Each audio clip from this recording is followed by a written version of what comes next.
नवी मुंबई का शिक्षण मंडल अब कंपनी एक्ट सेक्शन 8 के अंतर्गत पंजीकृत और संचालित होगा। सत्तारूढ़ बीजेपी ने मनपा की पहली महासभा में यह प्रस्ताव मंजूर कराते हुए दावा किया है कि कंपनी बनने के बाद मनपा स्कूलों में शिक्षा की गुणवत्ता और सुलभता दोनों वृद्धिगत होगी।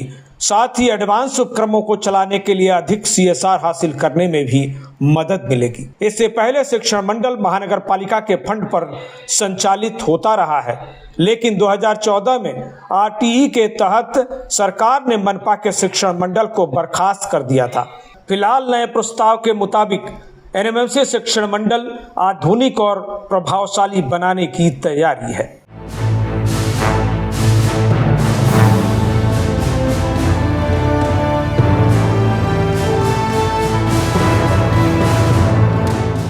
गौरतलब है कि 15 सदस्यों वाले शिक्षण मंडल कंपनी में 5 वर्षों के लिए MD और CEO एवं चेयरमैन नियुक्त होंगे।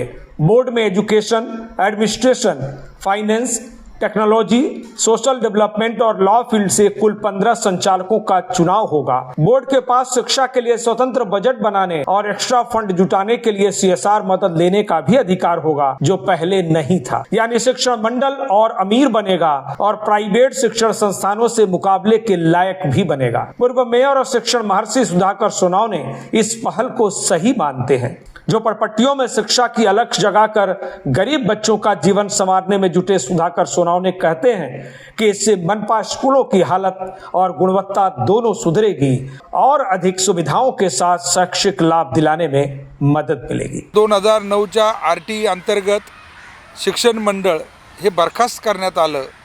2015ला शेवट झाला आणि त्याच्यानंतर शिक्षण समिती केली। ती तदर्थ समिती होती।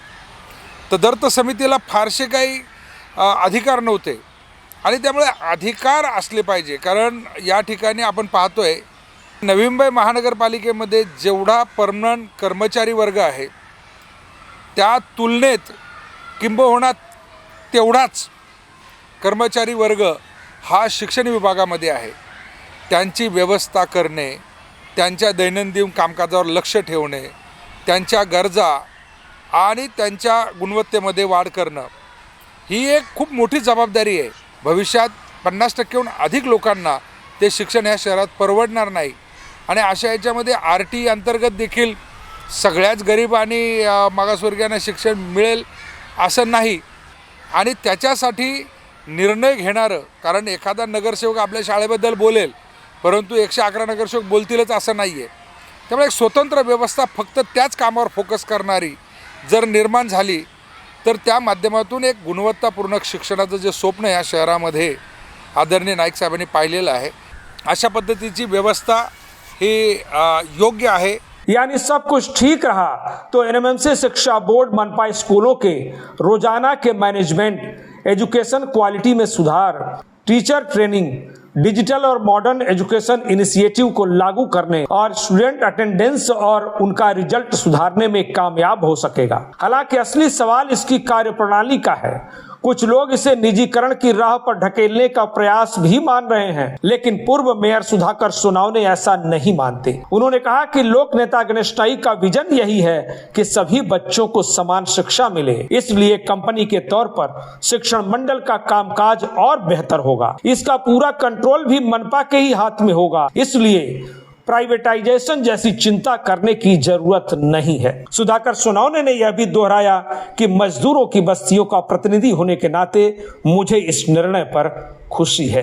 या कष्टकऱ्यांचा प्रतिनिधी म्हणून मला खूप आनंद आहे। ही या ठिकाणी एक कंपनी ॲक्ट खाली आपण रजिस्टर केलेलं आहे, कारण शालेय शिक्षण देणं ही राज्य सरकारची नैतिक जबाबदारी आहे। प्राथमिक शिक्षण देणं ही महापालिकेची जबाबदारी नाही आहे, परंतु महानगरपालिका ज्यावेळेस या लोकांकडून टॅक्स घेते, राज्य सरकार कमी पडतं आहे, अशा वेळेस महानगरपालिकेचा जो हस्तक्षेप आहे तो हस्तक्षेप फक्त महानगरपालिका म्हणून आपण त्या ठिकाणी ठेवू शकत नाही। दुसरी गोष्ट अशी आहे, या देशाने खाजगीकरण, जागतिकीकरण आणि उदातीकरण स्वीकारलेलं आहे। त्याच्यातनं कित्येक अशा विदेशातल्या युनिव्हर्सिटी, विद्यापीठं आपल्याकडे आलेली आहेत आणि ते देखील आपले असते हातपाय पसरवत आहेत। मग अशा वेळेस त्यांना CSR मार्फत मदत केली जाते। महानगरपालिकेला CSR आपल्याला घेता येणार नाही. कंपनी ॲक्ट म्हणजे नॉन प्रॉफिटेबल कंपनी आपण त्या ठिकाणी निर्माण करतो आहे. पण एक कार्यपद्धती आहे, त्या पद्धतीला कंपनी ॲक्ट म्हणलेलं आहे. म्हणजे शिक्षणाचं खाजगीकरण झालं असा अर्थ होत नाही.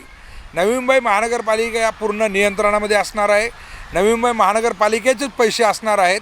परंतु काही याच्यामध्ये आपल्याला खाजगी CSR मार्फत त्या ठिकाणी त्यांचा फंड आपल्याला उपलब्ध करून घेता येईल आणि त्या फंडच्या माध्यमातूनच आपल्याला हे शिक्षण पुढे नेता येणार आहे. त्यामुळे आपण काही जरी म्हटलात की याच्यामुळे ताबा निघून जाईल, तर ताबा निघून जाणार नाही, महानगरपालिकेच्या ताब्यात येणार आहे. सगळा 100% कंट्रोल हा महानगरपालिकेच्या ताब्यात असणार आहे. इसलिए नवी मुंबईकरों को पूरा विश्वास है कि एनएमएमसी शिक्षण मंडल का यह मिशन छात्रों को बेहतर एजुकेशन देने में मददगार बनेगा. लेकिन असली सवाल मनपा प्रशासन की नीयत का भी है, जो तमाम दावों के बावजूद CBSE जैसे स्कूलों को चलाने में नाकाम रहा है. अब देखना होगा कि मनपा की नई पहल छात्रों का कितना भला कर पाती है. Bureau report, TV1 India. Latest updates और ताजा तरीन खबरों के लिए TV1 इंडिया लाइव को सब्सक्राइब कीजिए और नोटिफिकेशन पाने के लिए बेल आइकॉन को दबाना मत भूलिए.